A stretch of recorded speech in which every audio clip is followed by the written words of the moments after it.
6 വയസ്സുള്ള മോളിക്കുഞ്ഞ് ഒരു ഉച്ചയോടടുത്തപ്പോൾ അമ്മയോട് വന്നിട്ട് പറഞ്ഞു, അമ്മേ, എനിക്ക് വയറുവേദന എടുക്കുന്നു. അമ്മയ്ക്ക് കാര്യം മനസ്സിലായി, അവൾ ഒന്നും കഴിക്കാത്തത് കൊണ്ടാണ്. അമ്മ അവളോട് പറഞ്ഞു, അത് നിന്റെ വയറ്റിൽ ഒന്നും ഇല്ലാത്തത് കൊണ്ടാണ്. നീ വയറ്റിലേക്ക് എന്തെങ്കിലും ഇട്ടുകൊടുത്താൽ നിന്റെ പ്രശ്നങ്ങൾ മാറും. ഇന്ന് വൈകുന്നേരം വികാരിയച്ഛൻ മോളിയുടെ വീട് വെഞ്ചരിക്കാനായി വന്നു. വെയിലേറ്റ് ക്ഷീണിതനായാണ് അദ്ദേഹം വരുന്നത്. അദ്ദേഹം ആ വീട്ടിൽ വന്ന് കുറച്ച് വെള്ളമൊക്കെ കുടിച്ചതിന് ശേഷം പറഞ്ഞു, എനിക്ക് നല്ല തലവേദനയുണ്ട്. ഉടനെ മോളിക്കുഞ്ഞു പറഞ്ഞു, അച്ഛൻ്റെ തലയിലൊന്നും ഇല്ലാത്തത് കൊണ്ടാണ്. അച്ഛൻ എന്തെങ്കിലും അതിലേക്ക് ഇട്ടുകൊടുത്താൽ അച്ഛൻ്റെ തലവേദന മാറും. സ്നേഹമുള്ളവരെ, മനുഷ്യർക്കെല്ലാവർക്കും പലതരത്തിലുള്ള വേദനകളുണ്ട്. ശാരീരികമാകാം, മാനസികമാകാം.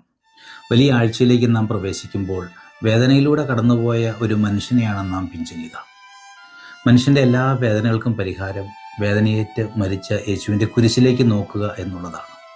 നാം നമ്മുടെ വേദനകൾ യേശുവിൻ്റെ കുരിശോട് ചേർത്ത് സമർപ്പിക്കുമ്പോൾ നാം അവനുമായി ഒന്നായി തീരുകയാണ് ചെയ്യുക. ഈ വലിയാഴ്ച നമ്മെ അലട്ടുന്ന എല്ലാ വേദനകളും, മാനസികവും ശാരീരികവുമായ എല്ലാ വേദനകളും അവൻ്റെ കുരിശോട് ചേർത്ത് സമർപ്പിക്കാൻ പരിശ്രമിക്കാം.